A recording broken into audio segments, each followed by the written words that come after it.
What if your legacy could be about creating something from nothing compared to just being about money? I'd like to welcome Jeremy Parker to the Design Your Legacy podcast this lovely Friday morning. Welcome, Jeremy. Thank you so much for having me. It is my pleasure. You're joining from Miami Beach, Florida, USA, correct? That is correct. Oh, wonderful. Would you share a little bit with the listeners about your professional and personal background, just something little to break the ice? Sure thing. So I grew up in New Jersey. I went to high school, and my whole kind of young adult life was in New York City, Manhattan. Went to a college. I was a filmmaker. So I was a documentary filmmaker. I went to Boston University. When I was about 18 years old, I made a feature length documentary that won the Vail Film Festival. So this really big film festival. I'm on the top of the mountain. I am giving an award speech. I remember the next morning I wake up and I go to the quote unquote celebrity brunch, and half the room were these struggling artists and half the room were major celebrities that everyone's heard of. And I did a real true internal gut check. Do I love what I'm doing, and am I that good at it? And honestly, at the time, both answers were no. And it was kind of this realization that maybe I'm going down the career path that's not right for me. And it was an interesting realization after just coming off the high of winning. It's not like the typical thing, but I felt it in my bones that maybe this is not the right path for me. And I went back to college. I finished up my last year, and I started businesses. And I started businesses because I didn't really know what else to do. And I had no other experience except for filmmaking up until that point. But I thought that I could build something, and just like a film, it's kind of like it's a startup. It's the same, pretty much the same thing. And I would learn what I was good at and what I was bad at. And I said, let me start a t-shirt company, because a t-shirt company in my brain at that time felt simple, felt easy. It wasn't easy. It's more complicated than that, but it would teach me how to manufacture and PR and building a website and selling to stores and all the different aspects of a business. And I would figure out what I was good at. And I fell in love. I was like, became obsessed with it. And not every startup I've had has been successful. Some have been, some have failed. But I think just the idea of seeing a problem and building it and trying to fix it and constantly learning and iterating and learning from customers and pivoting is just something that gives me energy, and it's what I like to focus on. Oh, that's lovely. Thank you for the backstory and understanding kind of who you are and how you arrived here.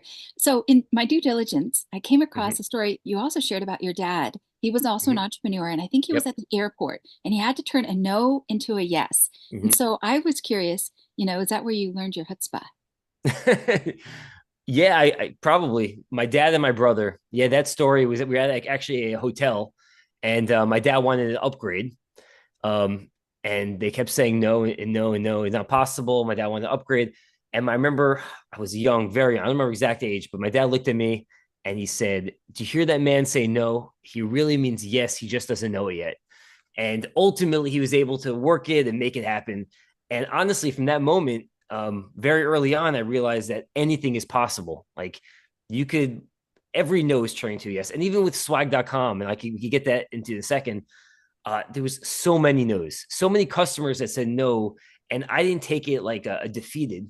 Like most people, they hear a no and they get defeated, and then they start looking internally. I said, well, what's the real reason why they're saying no? Maybe my product is not good enough. Like, what can I do to change that no into a yes? And then ultimately, some of those no's turned into our biggest customers. So I just have that mentality that you can never get down about it. You just kind of keep pushing forward, and if you keep zigging and zagging and learning from your customers and why they said no, um, you can ultimately get to where you want to get to. Yeah. So that brings me to the next point that I wanted to bring up. So in terms of chutzpah, you went out to Facebook and then Yep. to WeWork. And I Yep. thought, how interesting. You started at the top. And so I Mm-hmm. wondered, where did you get that idea? Unless it was like, I think you had mentioned you had a prior company before, you were sweating the details. It was like going to be a social media platform or Mm-hmm. something. And you look back on that time and you thought, wow, if I had just launched sooner, if I had just Mm-hmm. not worried about the details. I mean, was that the inner like fire that said, I'm just going to start at the top and not just wait around? Yeah, totally. That's exactly right. So you mentioned the social networking app. I'll just tell your audience I was doing a social networking app called Vouch. And I was a product designer. That's my background. I'm filmmaking, but then over the last 9 years, 10 years, I became really into user experience and design. And I honestly lost sleep over every little detail of this app. Like what happens when you swipe right or left, or what's the color of the buttons. And when I launched after a year of building this platform, I realized all the things I lost sleep over, no one else cared about. And there's all these other things that people really wanted. And it was a slap in the face of saying, whatever I'm going to do next, I should always just try to launch from day one. Like you don't have to have anything built. You can have a landing page. You could say coming soon, launch from day one because you'll learn the right things to build and you might prevent yourself from building the wrong things, which as an entrepreneur, that's the biggest risk. It's like spending all your time and energy on the wrong thing is literally the worst, is probably the most common way businesses fail. And it's avoidable. So I knew that. And I said, let me get out of my own way and start speaking to people. So yeah, from it was I wanted to speak to people, and I thought, well, if I'm going to speak to people, I might as well start at the top down because if I could get the Facebooks and the WeWorks and the Googles and all these people buying from me, and I could put those row of logos on my homepage, everyone else that gets to my site will feel confident that wow, they work with Facebook. Of course, they could work with me. Yeah, So they'll I trust think, you. yeah, exactly. Everyone kind of always starts in you got to work your way up, but my feeling was if I'm already going to put myself out there and already do something that's wildly uncomfortable for me, I might as well start at the top. Yeah, yeah, very good. That's good.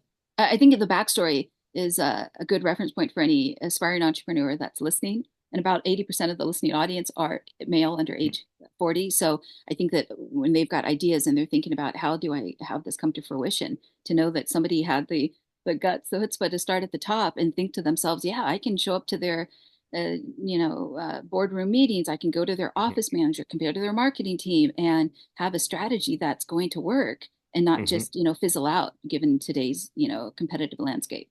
Totally. Honestly, I've learned you show up in person, it's very hard for people to say no. By the way, don't get me wrong, people still do say no, but it gets uncomfortable for them.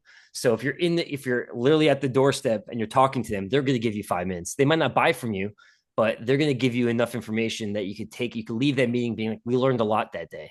And in the early days, it was all about we called ourselves, me and my co-founder Josh, when we were starting Swag, logo hunters, because we wanted to get all these big logos for the social proof. But even beyond that, if we didn't get a customer's logo, it was a learning. We always left meetings. We're like, that didn't work out how we expected, but that was a key insight. And I'll tell you, one of those key insights honestly made our business successful. In the early days of swag.com, I had the thought that our core buyer was going to be the marketing teams. That was my vision, the marketing teams. And it makes sense on paper. And by the way, a lot of marketing teams buy from us today. That's like one of our big customers today. But my idea was in the early days, marketing teams, because they're buying for trade shows and for events. And you can have a 50-person company, but they could be spending millions of dollars on marketing. If you could show the return on investment, you could get more and more spend. So that makes sense. But after speaking to so many marketing managers, literally showing up at their door, I realized that everyone goes after the marketing team. They have no time for me. Like, who am I to cut through the noise? Like, why are they working with me versus everyone else? And I realized it was the office manager. We kept showing up at the office, talking to the office manager, kind of hitting it off with this like front gatekeeper of the office. And they bought swag also. They kept mentioning, yeah, we buy swag, but they only buy it for the internal team. So if you go to an office of 50 people, the office manager buys for the internal 50 people. That's not a huge order, but think about it. It's like the Trojan horse in the company. They're buying swag, and the marketing team's going to get that swag, and the sales team's going to get that swag. And all these people are going to get t-shirts that say swag.com in the inner label, and they're going to become eventual customers because they're going to see the quality, they're going to see the social proof, inherent social proof that the company is already using us.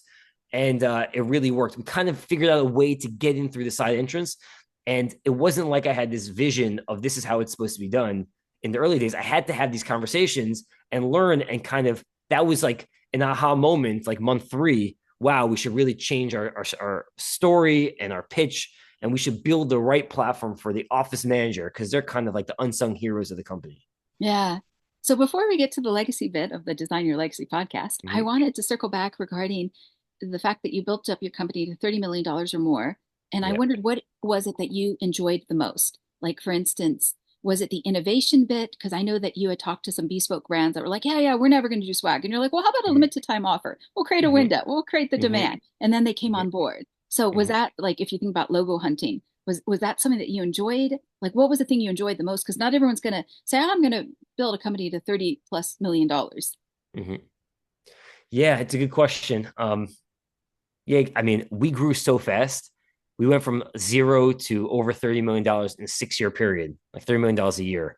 Um, I mean, it's kind of crazy to look back. Honestly, I never really got swept up in the growth, if I'm being honest. I was so heads down for those 6 year period before we got acquired. Because after the 6 year, we were doing 30 million, we got bought by a bigger company called Custom Ink. It was always, I'm building something and there's constant issues, there's constant challenges, there's constant customers saying, why don't you have this or that? How can I make the experience better? And my head was so in it of just how to make the experience better.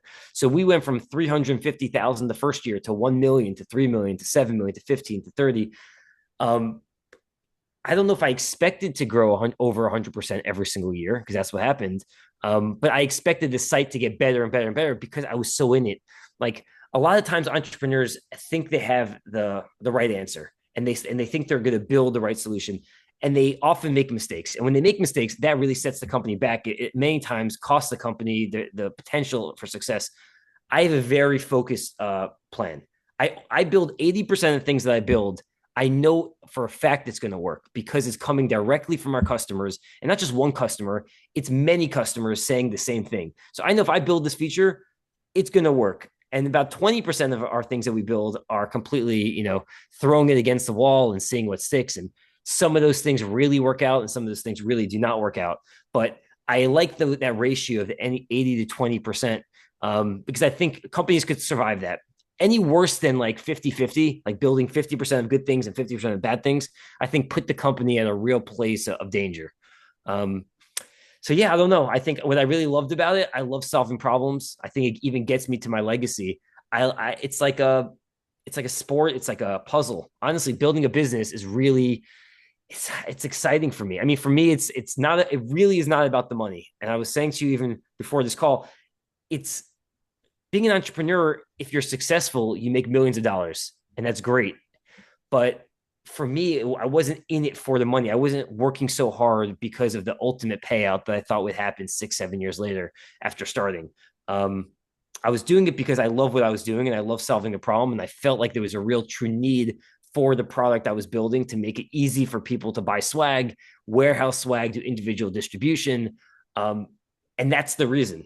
I mean, that's really the reason. I think with any business, if you don't have the passion of wanting to solve it, you're just in it for the money, it could work. I'm sure there's a lot of successful entrepreneurs out there who are all about the money and become so successful. But I would, they're probably not enjoying their life. I think life is not all about the end result. It's not about like, the paycheck at the end of the day. I think it's about the actual process.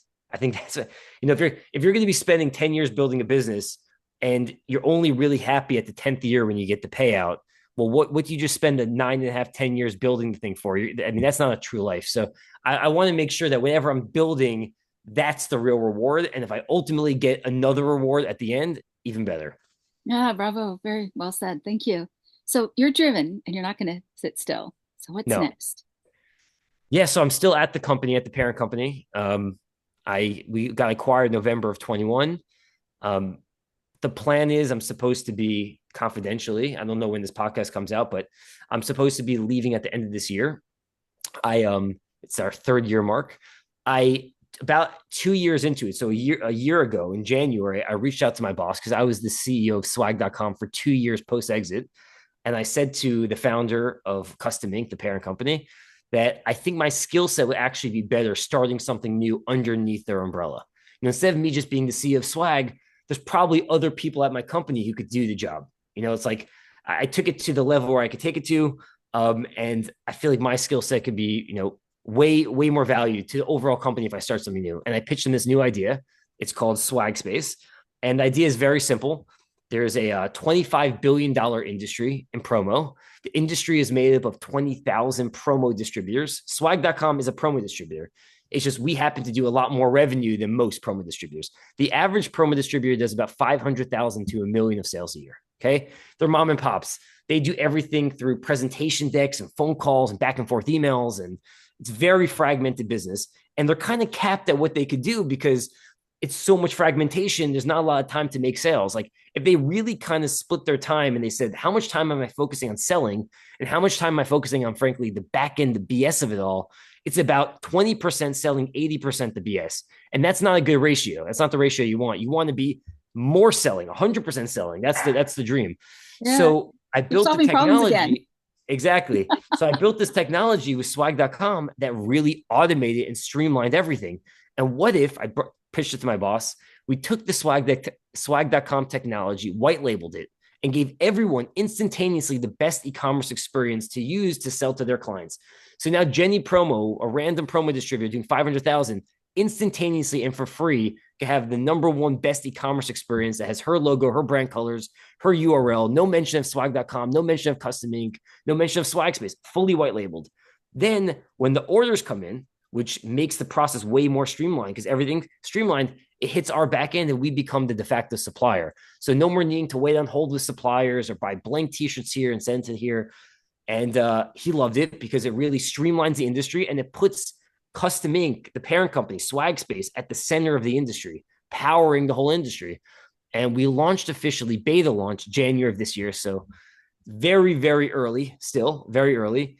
But we just had in August our first month breaking 100,000 of sales. So in the first year of business, really the platform is getting pretty good in April, May time. It's really been only live, really, if you think of it, for like 3 months, and we've already broken a month of 100,000 of sales. Last month was 33,000. So we went from 33,000 to 100,000 month to month. And we feel really good that this is a business that could scale in a real way. Yeah. Thank you for speaking into that. That's your next challenge. That's your next Yeah, adventure. yeah. Yeah. And for the listeners out there, if they've never sold a business, it's very common for the founder or one of the executives or the executive team to often stay on for that Mhm. transition. Yeah. You Yep. don't just like jump off the, pass the baton and then just leave. A lot of times there needs to be that transition piece. So very interesting. Thank you for sharing that. Um, so are your values based on your upbringing, or what are your top three or four core values today? I'm definitely hearing like entrepreneurship, but what else? Mhm. Yeah, totally. I mean, I grew up in a great household, great family, great parents, great grandparents. Um, name in how I grew up, your name is the most important thing. So, really valuing your name, whatever deal, like if you're gonna do a deal and you're gonna screw somebody over or do something improper, like I can't sleep at night if I did anything wrong. Like I'm very, very overly helpful to people because I don't want there ever to be an issue where anyone looks at me like I'm doing the wrong thing. And I think it's really an important thing. So I just grew up in that kind of environment, household, charity, giving back. Um, you know, People don't necessarily think of building a business as charity, and I don't either. But I do think it is one of the greatest things you could do for society of build successful businesses. I think it allows you to hire people, give people a living, empower people to feel confident in themselves and to support their own families. So to me, I think between being a good person overall, giving to charity, which is really important, and also building businesses, I think those are the things that I think allow me to give the most of myself to the world in hopefully a positive way. Yeah, so I'm hearing giving back, service to others. Yep, Yeah, and also I think there's a value around solving problems. It's like the theme. totally. I'll tell you something. A quick story. When I was younger, I was about 12 years old, and my family took me to Israel. I grew up Jewish, modern Orthodox Jewish, and I was in Israel, and there was this home for kids, displaced kids whose parents maybe were drug addicts or parents who passed away, and there was no place for these kids to live. And it was like this amazing home, and this person was taking care of them. There's hundreds of kids, and really giving them a real life. Getting them into school and teaching them, and having a loving family environment for kids who were displaced. And when I was walking around, this is a very new home, and I was walking around the house, and I realized there wasn't a lot of toys. I was a 12-year-old and I was hanging out with some other of the 12, 10-year-old, 13-year-old boys and girls who were there, were playing sports in the backyard, and there was no toys for them. And I told my dad, I said, my mom and my dad, I said, when I go home, I want to, raise money for this orphanage, and I want to, create a toy room and give toys for them for their, bar mitzvah or birthdays. They could go in and pick a toy and have it like that. And I went home, and so I was like 13 years old, and we had a festival in my backyard. I mean, there's like water balloons and different kind of like small things. I was a 13-year-old kid. I was trying to, and we raised about $1,000, and we ended up buying $1,000 worth of toys, and we flew it out to Israel, and they set up like a small closet, and they called it the Jeremy Parker and Zev Gintumnik is a friend who I did it with back in the day room, and they filled up this room, and then they gave everyone toys. Now this was 13. I was 13. I'm 39 years old. So it's 26 years ago. And I went a year or two ago to this home, this orphanage, The room still exists, and I open the room and it's packed with toys. So for the last 26 years, this small inkling of an idea that I came up with as a 13-year-old bar mitzvah boy probably has raised tens of millions of dollars, or very close to that in terms of donations. Everyone goes to this home and sees the toy room and wants to donate toys, and they say it's been one of the biggest success stories. So something that was like a small 13-year-old idea, you never know where those things could lead. And I think even from like an early age, you kind of see the power of being creative and putting yourself out there and trying something new. And ultimately, you just never know what it's gonna become. I mean, even with swag.com days, I never thought we would be doing 40 million of revenue, right? A year. And you don't think that way. I mean, but it happens. And then these, like what I say, consistency compounds with everything. It's like you keep your head down, you keep focused, you keep getting better and better and better every day. And then you look back in 4 or 5 years and you realize, I cannot believe what we accomplished here. And that if you had to start from that moment, like we're going to build a $40 million a year business, it'd probably be very hard to wrap your brain around it, how that's possible. But you don't think that way. You think, in the moment, in the day, and you get better. And then you could always look back in hindsight and be like, this was incredible what we built over time. Yeah, absolutely. Carpe diem. So, speaking about the power of creativity, you had what I might say are some artistic values given the film and the art during Mm-hmm. college and in your, past passions and so forth. So, based on your life's experiences now, would you combine your artistic values with your business values Oh, going totally, forward? totally. My parents. It's very interesting. My mom is an artist. Like that. She is an amazing painter, photographer, and I grew up around, the beauty of art, the importance of art. And my dad is a true businessman, entrepreneur. So I think I honestly am very lucky. I got kind of both sides of the brain. In terms of user experience and design and swag.com, it's very rare to find a company the size of a swag.com where the founder, myself, and the CEO is still doing all of the user experience. It's like everything you see in swag.com, how the site looks and functions, it's me working with one designer and creating the whole user experience and all the features. It's not a common thing. It's one of my passions, what I love to do, which is build product and get into it and get in the nitty gritty of understanding what's the right thing to build. And I'm a very visual person. But then taking that and saying the second part of my brain is more about the business. How do I tell the story? How do I give customers a great experience? How do I make sales? How do we get the profit up? How do we cut costs? Like all those other aspects. Um, so yeah, I guess it's for my entire career, it's really always been this creativity. And I've been fortunate to have those kind of two sides of the brain, which I don't know if everyone has, but I've been lucky enough to have that where I could think in both ways. Oh, that's very cool. Well, they also say that Head Start is oftentimes the Head Start. So I think you had a good home, good parents that Yeah, exemplified as positive role models, and the rest is just history because you built off of their momentum. And like you had said, you had good grandparents, and so it builds. totally. Totally. Yeah. Yeah. No, I'm very, very lucky. And I've had great role models to kind of set the, never pushing me, never forcing me to be something or the other, but allowing me the time to develop. I don't know how many parents would be okay with their kids going to film school. It's not like the typical path to be an entrepreneur, a successful entrepreneur. It doesn't really happen. But my parents, allow me to kind of figure out what I was good at, what I enjoyed, and my own path. And it was always a very encouraging environment, even if it didn't make sense financially. But it worked out because I was able to take a lot of what I learned at film and how to tell a story and how to brand things and how to position things and how to keep people's there's a whole Attention, thing of what do you say. attention, how to keep their attention. Yeah. Exactly the attention, and I was able to translate really well into starting a company. Yeah. So speaking of positive role models, you also cross paths with Mark Cuban. Yep. Yeah.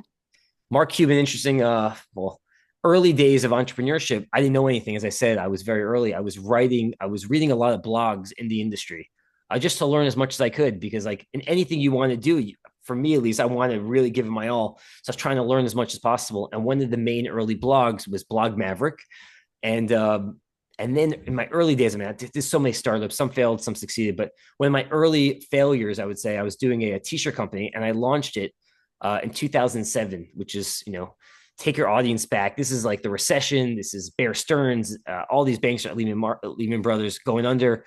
And I wrote to Mark Cuban saying that I tied the prices of my t-shirts to the price of the Dow Jones.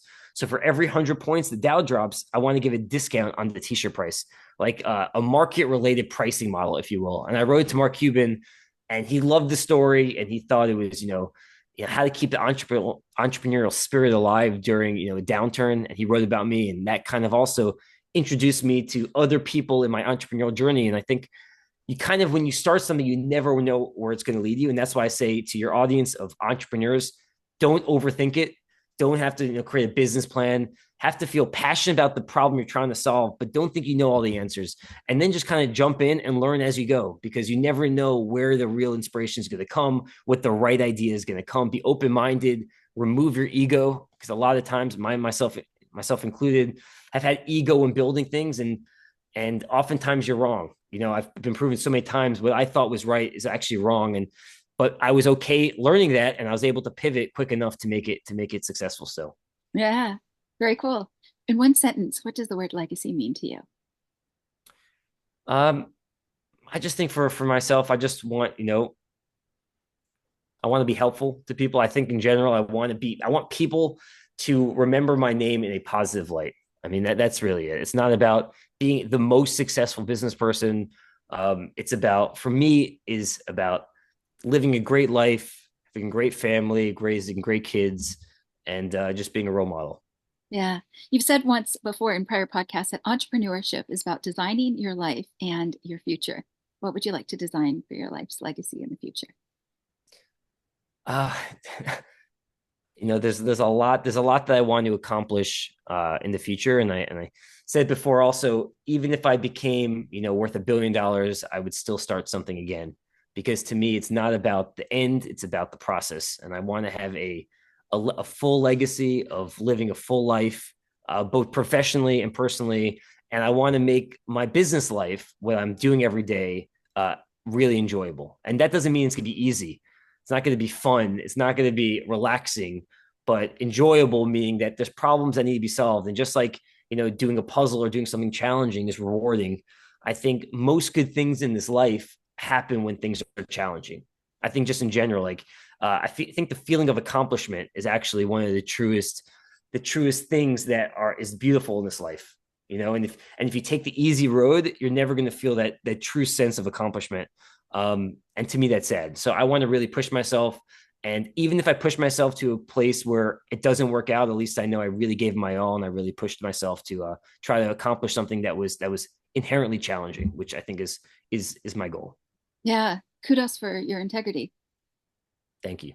Yeah. I also wanted just to highlight for a moment and acknowledge your parents that they allowed you to do what you wanted to do for your happiness. Because sometimes parents can, you know, say, "Oh, we want you to be the CPA or the attorney Mhm. or something," Yeah. and then yeah. But I think it's good for one's soul. So in planting the seed, you're 39 now that you've shared. Mhm. Let's say you were to set aside a weekend or two a month for the next year and design a hardcover coffee table book. What images or Mm. stories would fill its pages? It's interesting. I actually thought about this because, who knows, maybe I'll take off a couple of months at some point soon and travel. I'm a huge sports fan. So, like, I don't know, like basketball, I've grown up being a huge basketball fan. And every time I travel the world, I see different basketball courts everywhere. And I don't know, there's something really beautiful about, like, even just like an empty court, an empty rim, of just like, it makes you feel like a community and coming together, and people playing all over the world. This simple sport that really connects everybody. I don't know. Maybe I would do like a basketball coffee table of different basketball courts all over the world. I don't know. It could be cool. Yeah. Well, I think what's interesting about that is your appreciation of basketball courts will allow other people to see it through new eyes. Yep. And Yeah. my mom's a photographer, so I really grew up, being interested in that display. But even like, I went to where was I? I was in Greece. I was on the island. I see a basketball court with a beautiful, and then I look down the street. And I'm in Florida. There's a basketball court, and it's like, it's the same sport. And if you drop somebody off in different places, they know exactly what to do. And it's kind of a cool thing to connect the world together. Um, I don't know. Just that's just a random thing, has nothing to do with anything, but it just connects to my passions. Very cool. Very cool. Any other thoughts about legacy as we come to a close? No, I think the main thing is you got to sleep well at night. So to me, legacy is all about making yourself proud. It's not about uh, frankly making anyone else proud. It's not about anything. It's about you feeling good about yourself. And I think if you do things that inspire yourself, it will inspire other people. Nice. Is there a call to action or a website that you would like the listeners to have? Yeah, so if you're ever looking for swag, go to swag.com. We work with over 18,000 businesses. And if you want to create your own swag company, whether you're in the promo industry and looking to sell swag more easily, or you're a screen printer or a party planner or a graphic designer, or anybody who could think of swag as like an ancillary product that they want to sell to get additional revenue, check us out at swag.space. It's free to use. You get set up in minutes. And, we really believe this is going to bring a lot of people success. Nice. Um, Thank you for being a guest today. I have been pleasantly surprised by your humility. I mean, you've built this company up to 30 plus million, 40 million in revenue. You're 39, very successful millennial, and yet you still are grounded in understanding that you're here to solve problems. And so I appreciate that you've spoken to your mindset, your lifestyle, but also just going back to the basics, the core of what it is you're all about and what's really important. Like you had said, sleeping well at night, and that it's not just about the money, but it's about that adventure, that challenge of creating something from nothing. Thank you so much for saying that. It's been great being here. Awesome. Okay, well, I'm going to read my closing paragraph. So yeah, thank you so much for joining from Miami Beach today. Okay. Thank you. In closing, I'm Angelina Carlton, the hostess of the Design Your Legacy podcast, as well as the founder of Legacy Planning, a boutique advisory firm based out of Beverly Hills, California, but international in those I coach and consult. I hope to dive deep into subjects that can help a person define, develop, and execute their legacy, and continue to scour the landscape for those who can be great resources to every dimension of your legacy. Whether you find yourself with new wealth or generational wealth, may the content on this channel be an anchor in any storms ahead. We do our best to provide original content for intellectual and emotional curiosity. Thank you so much for joining us this week. If you're tuning in on Apple Podcasts, Spotify, or SoundCloud, please remember to rate and review, share with your family and friends, send an email to either myself or to Jeremy and let us know your thoughts about today's show. So thank you so much for joining us today. And thank you, Jeremy, for speaking into your legacy. Thank you.